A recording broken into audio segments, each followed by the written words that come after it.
Ici, on ne vous vend pas des illusions. On vous offre des clés. Des clés pour comprendre, choisir, bâtir et honorer. Si tu es un homme ou une femme qui refuse de confondre passion et mission. Si tu veux aimer avec conscience, bâtir avec sagesse, et choisir avec profondeur. Alors cette vidéo est pour toi. On va parler vrai. On va parler de ce qu'on ne dit pas dans les chansons. De ce qu'on ne montre pas dans les photos de mariage. De ce qu'il faut absolument savoir avant de dire oui. Reste jusqu'à la fin, car chaque partie est une révélation. Chaque mot est une graine. Chaque vérité peut transformer ton futur. Abonne-toi dès maintenant si tu veux recevoir des capsules puissantes, des scripts mobilisateurs, des vérités qui élèvent. Commente avec ton expérience, ton regard, ton vécu. Partage cette vidéo à ceux qui veulent t'aimer autrement, choisir avec sagesse, et bâtir un foyer qui ne tremble pas. Prépare-toi. Ce que tu vas entendre peut changer ta manière d'aimer. Ce n'est pas une vidéo. C'est une invitation à bâtir avec conscience. Partie 1. Là où elle se fâche, regarde si elle construit ou détruit. Avant de lui donner ton nom, donne-lui un désaccord. Pas pour la blesser. Pas pour la tester. Mais pour voir si, dans la tension, elle devient une épée ou une main. Parce que le mariage, ce n'est pas une suite de jours heureux. C'est une traversée. Et dans cette traversée, il y aura des tempêtes. Tu veux savoir qui elle est vraiment? Regarde-la quand elle est contrariée. Quand elle est blessée. Quand elle est en désaccord avec toi. Est-ce qu'elle crie pour dominer ou parle pour comprendre? Est-ce qu'elle fuit le dialogue ou affronte avec violence? Est-ce qu'elle te respecte même quand elle est en colère? Le conflit est un miroir. Il ne ment pas.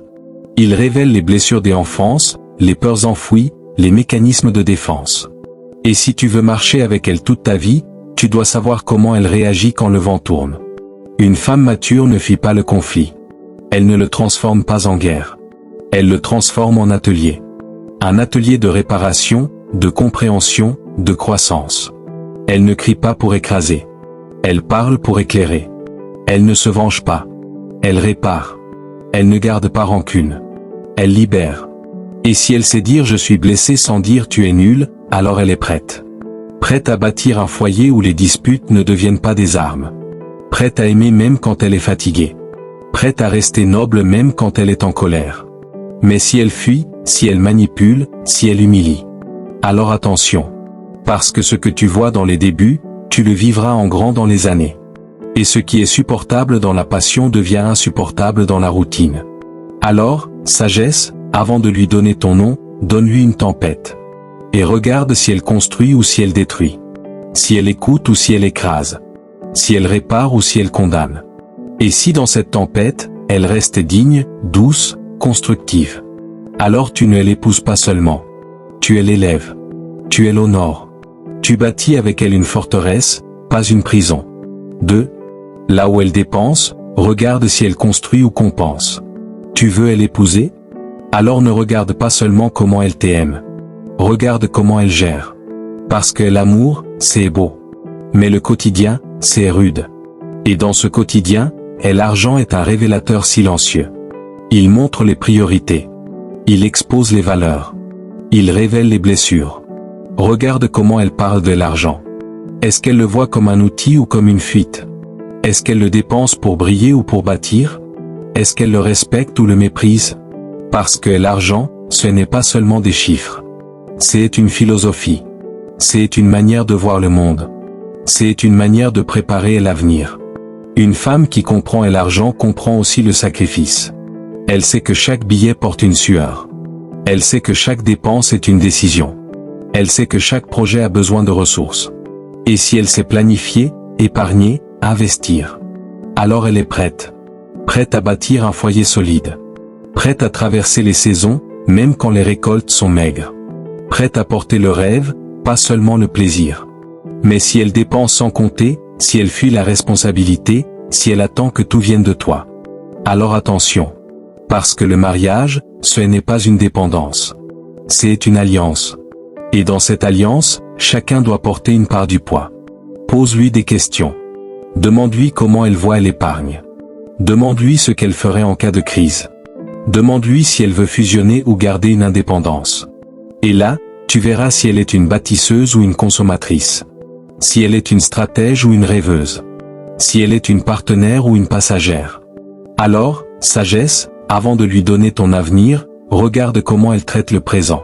Et si elle s'est transformée et l'argent en paix, en dignité, en croissance. Alors tu ne l'épouses pas seulement. Tu l'associes à ton royaume. Tu lui donnes les clés de ton projet. Tu bâtis avec elle une dynastie, pas une dépendance. 3.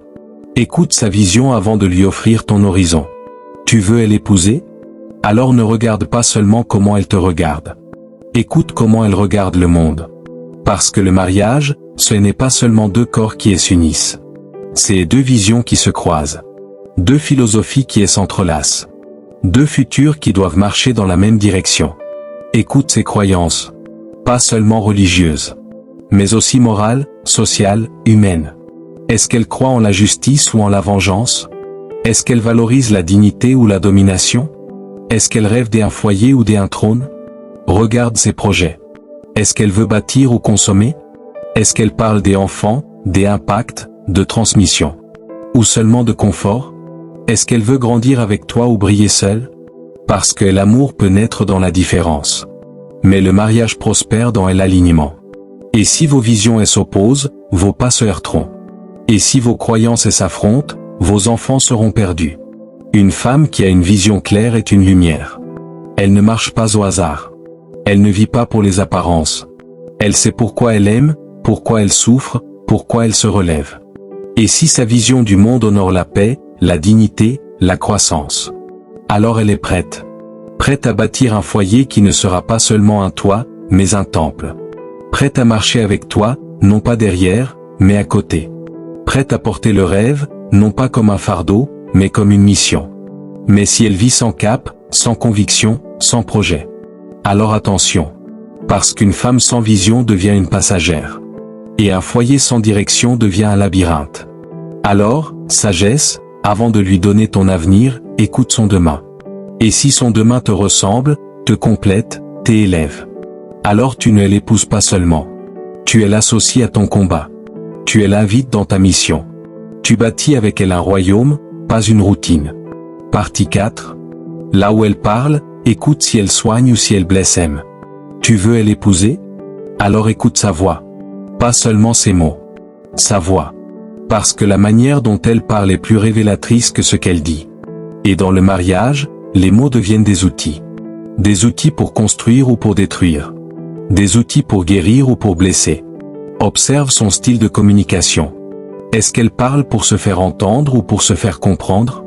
Est-ce qu'elle écoute ou attend juste son tour pour répondre? Est-ce qu'elle sait poser des mots sur ses émotions ou les transforme en accusations? Une femme qui sait parler avec douceur même dans la douleur est une guérisseuse. Elle ne parle pas pour dominer. Elle parle pour relier. Elle ne crie pas pour exister. Elle murmure pour apaiser. Elle ne se tait pas pour punir. Elle se tait pour réfléchir. Et si elle sait dire « je suis triste » au lieu de « tu m'as déçu », alors elle est prête.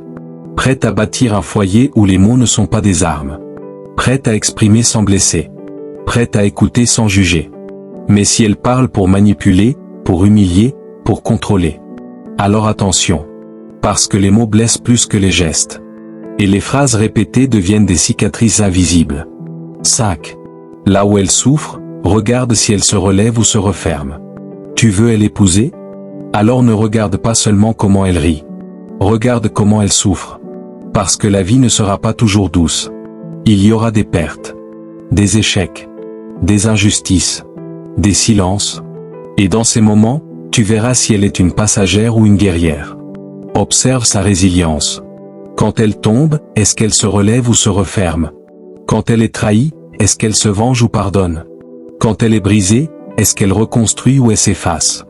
Une femme qui sait traverser la douleur sans perdre sa noblesse est une reine. Elle ne nie pas ses blessures. Elle les transforme. Elle ne cache pas ses cicatrices. Elle les honore. Elle ne fuit pas la réalité. Elle la redéfinit. Et si elle sait pleurer sans se noyer, parler sans accuser, espérer sans illusion, alors elle est prête. Prête à bâtir un foyer qui ne s'effondre pas à la première tempête. Prête à porter les saisons difficiles avec foi et dignité. Prête à transformer les épreuves en élévation. Mais si elle se ferme, si elle se fige, si elle se déconnecte, alors attention. Parce que le mariage, c'est aussi partager les cicatrices. Et une femme qui ne sait pas guérir devient une source de douleur silencieuse. Alors, sagesse, avant de lui donner ton cours, regarde comment elle traite ses propres blessures. Et si elle les transforme en force, en sagesse, en lumière. Alors tu ne l'épouses pas seulement. Tu l'élèves. Tu bâtis avec elle un sanctuaire, pas un champ de ruines. Merci à vous tous d'avoir regardé cette capsule. Si vous êtes un bâtisseur de destin, un faiseur de paix, un homme ou une femme qui veut t'aimer avec conscience, alors ce message était pour vous. Avant d'épouser un visage, écoutez la voix.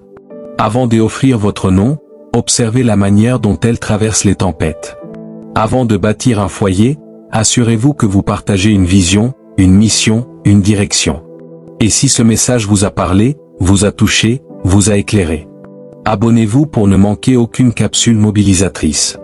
Commentez avec vos expériences, vos vérités, vos cicatrices transformées. Partagez ce message avec ceux qui cherchent à aimer avec profondeur, à bâtir avec sagesse, à choisir avec discernement. Chaque mot ici est une graine. À vous de la planter dans les cours qui en ont besoin. À très bientôt pour une nouvelle capsule. Et n'oubliez jamais, l'amour n'est pas un hasard, c'est une stratégie sacrée.